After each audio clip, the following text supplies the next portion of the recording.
বিসমিল্লাহির রহমানির রহিম। আসসালামু আলাইকুম। আমি শাহিন দুবাই থেকে বলছি। তাসনিয়া ব্লগ থেকে আপনাদেরকে অনেক অনেক স্বাগতম জানাচ্ছি। তো আমার প্রিয় আপু ভাইয়েরা, সবার কি অবস্থা, কেমন আছেন? কাছে দূরে যে যেখানে আছেন আলহামদুলিল্লাহ ভালো আছেন। আল্লাহর অশেষ রহমতে আমিও আলহামদুলিল্লাহ খুব ভালো আছি। প্রতিদিনের মতো নতুন আরেকটা ভিডিও নিয়ে আপনাদের মাঝে হাজির হয়ে গেলাম। আশা রাখতেছি আজকের ভিডিওটা আপনাদের কাছে অনেক ভালো লাগবে। গতকালকে রাত্রে আশার নামাজের পরে আমি একটা পায়েসের প্যাকেট ভিজিয়ে রাখছি, তো সেটা রাতে ঘুমানোর আগে রান্না করে নিলাম। রান্না করে নর্মাল ফ্রিজে ঢুকা রাখছি, সেখান থেকে অল্প একটু পায়েস বেড়ে নিলাম। আমরা মা ছেলে সকালে খেলাম। তো যাই হোক, আজকে বন, তারপর কেক, অল্প একটু পায়েস আর কলা দিয়ে সকালের নাস্তাটা করে নিলাম। আমি কলা দিয়ে বন দিয়ে খাইছি, তারপর আমার ছোটো ছেলে কেক দিয়ে কলা দিয়ে খাইছে। তো যাই হোক, কেকটাও কিন্তু গতকালকে রাত্রে আনছে আপনাদের ভাইয়া। সকালের নাস্তাটা শেষ করে চলে আসলাম কিচেনে। জলদি করে রান্নাটা করে নিব দুপুরের। তো আজকে একটু পরিষ্কার করতে হবে কিচেন রুমটা। প্রত্যেক দিন দেখা যায় আমরা দুইটাই তরকারি রান্না করি, সাথে বাটটা তো আছে। তো আজকে রান্না করব শাক আর মুরগির মাংস। এখানে আদা বাটা, রসুন বাটা, তারপর পেঁয়াজ কুচি, কয়েক টুকরা টমেটো। তো এগুলা লাল হোক সে পাকে আমি এদিকে শাকের মধ্যে লবণটা দিয়ে দিচ্ছি। তো লবণটা দিয়ে দিলাম, এবার একটু ভালো করে নেড়ে ছেড়ে নিব।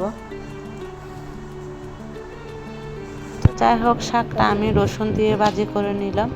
তো শাকটাও কিন্তু হয়ে গেছে, আমি গ্যাসটা অফ করে দিছি। এগুলা দেখতে লাল লাগে, মানে রান্না করার আগে একদম লাল ছিল, রান্না করার পরে দেখি এগুলা সবুজ হয়ে গেছে, লালটা চলে গেছে। তো যাই হোক, অফ ক্যামেরা আমি মুরগির মাংসটা রান্না করে নিলাম। এখানে 2 পিস মুরগির মাংস দিয়ে দিছি। এগুলা আপনাদের ভাইয়া আর আমার যার মেয়ের জন্য, ওরা কিন্তু ঝোল মাংস পছন্দ করে, সেজন্য 2টা মাংস ফ্রাই করে নিলাম। তো এদিকে বাটটাও কিন্তু হয়ে গেছে। তাড়াহুড়া করে দুপুরের রান্নাটা করে নিলাম। তো দুপুরের রান্না যেহেতু শেষ, এখন মোছামুছি শুরু করে দিলাম। যে কোনো কিছু কুটে বেছে পরিষ্কার করলে এই জায়গাটাতে করি, তো সেটা আগেই মুছে নিচ্ছি। অনেকটা কিন্তু ময়লা হয়েছে। আমি কাপড় ধোয়ার পাউডার দিয়ে সেই জায়গাটা পরিষ্কার করে নিলাম। তো যাই হোক, সেটা পরিষ্কার করা হয়ে গেছে। এখন চুলাটা মুছে নিব। চুলাটাতে কিন্তু অনেকটা তেল পড়ছে। রান্না করতে আসলে দেখা যায় এটা সেটা পরে চুলাটা একদম নষ্ট হয়ে যায়। তো যাই হোক, পাউডার দিয়ে ভালো করে মুছে নিচ্ছি। দেখা যায় কাপড় ধোয়ার পাউডার দিয়ে ভালোই পরিষ্কার হয় যে কোনো কিছু। যেখানে কাপড় ধোয়ার পাউডার দিব সেখানে কিন্তু একদম ধবধবে পরিষ্কার হয়ে যাবে।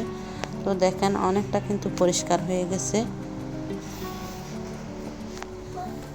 আমি জানি না এতক্ষণ পর্যন্ত আমার ভিডিওর সাথে আছেন কিনা। যদি থেকে থাকেন তো প্লিজ আমার ভিডিওতে একটা লাইক দিয়ে ভিডিওটা কন্টিনিউ করবেন।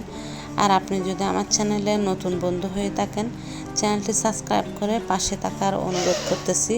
বেল বাটনের অল অপশনটি প্রেস করে রাখবেন, এতে করে ভিডিও ছাড়া মাত্রই আপনার মোবাইলে নোটিফিকেশান পৌঁছে যাবে।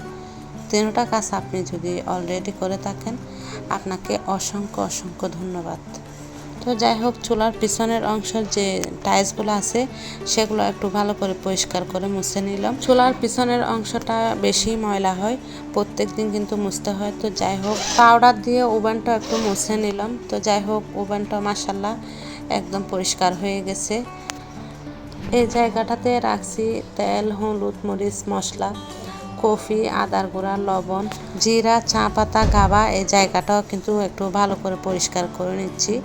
তো এগুলা তো প্রত্যেক দিন মুছতে হয়, প্রত্যেক দিন মুছে মুছে পরিষ্কার করে রাখতে হয়। দেখা যায় একদিন হাত না দিলে একদম অপরিষ্কার হয়ে থাকে।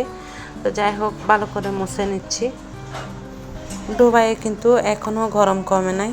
আর দেখেন মাছিগুলা এসে কতটা ডিস্টার্ব করতেছে। প্রত্যেকটা জায়গার আনাচে কানাচে ভালো করে মেজে ঘষে পরিষ্কার করে নিলাম। মাছিগুলো একদম নাকে মুখে চলে আসতেছে, এত যে ডিস্টার্ব করে। ভিডিও অফের মধ্যে বয়মগুলো একটু নেড়ে চেড়ে সেই জায়গাগুলো মুছে নিলাম। বয়মের অনেকগুলো জিনিসপত্র শেষ হয়ে গেছে, সেগুলোও নিতে হবে। তো দুপুরে খাওয়া দাওয়া করে একটু আম খাচ্ছি বাচ্চাদেরকে নিয়ে। তো এগুলা দেখতে একটু হলদে টাইপের লাগতেছে, এগুলো কিন্তু অনেকটা মিষ্টি, খেতেও মাশাআল্লাহ খুব ভালো লাগতেছে। আজকে দুপুরবেলা কিন্তু অনেকগুলো কাজ করা হয়েছে, তো আর ভিডিওটা অন করি নাই, একদম বিকালবেলার দিকেই করছি। এটা হচ্ছে বিকালবেলার ভিডিও।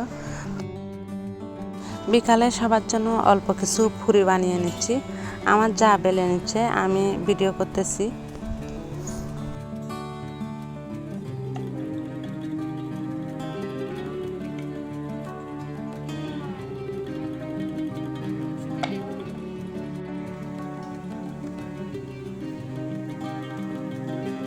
তো এই তো এক এক করে সবগুলা পুরি বানিয়ে নিলাম দুই যা একসাথে বসে। আর এটা আমার ছোট ছেলে বানাইছে। আমার ছোট ছেলে বলতেছে আপনাদেরকে দেখাইতে, বলতেছে আন্টিদেরকে দেখান আম্মু। তো এই তো চুলার মধ্যে তেল দিয়ে দিলাম, তেলটা কিন্তু গরম হয়ে গেছে। আর একটা একটা করে ভেজে নেব। তো এদিকে ডালটাও কিন্তু বাগার দিয়ে নিলাম। আজকে পুরীর সাথে খাওয়ার জন্য আমি চনার ডালই রান্না করে নিছি। তো মাশাআল্লাহ দেখেন অনেকটা কিন্তু ফুলকো হয়েছে। আমি এক এক করে সবগুলা ভেজে নিব। তো এটা হয়ে গেছে, তেলের থেকে তুলে নিলাম, আরেকটা দিয়ে দিলাম। তো মাশাআল্লাহ এটাও কিন্তু অনেক সুন্দর করে ফুলকো হয়েছে। এটা উল্টিয়ে নিলাম। তো এটাও তেলের থেকে তুলে নিচ্ছি। আসলে বাসায় যে কোনো নাস্তা রেডি করলে যদি ঠিকমতো হয় অনেকটা ভালো লাগে, আর যদি না হয় একদম মনটা খারাপ হয়ে যায়। আমার প্রাণপ্রিয় আপু ভাইয়েরা, আজকের ভিডিওটা কেমন হয়েছে অবশ্যই আমাকে কমেন্ট করে জানাবেন, ভালো খারাপ। আজকের মতো এখানে বিদায় নিচ্ছি। আপনারা সবাই ভালো থাকবেন, সুস্থ থাকবেন। সবার জন্য অনেক অনেক দোয়ার ভালোবাসা রইল। আমাদের সবার জন্য দোয়া করবেন। কোনো কিছু যদি ভুল ত্রুটি হয় ক্ষমা সুন্দর দৃষ্টিতে দেখবেন। আল্লাহ হাফেজ। আসসালামু আলাইকুম।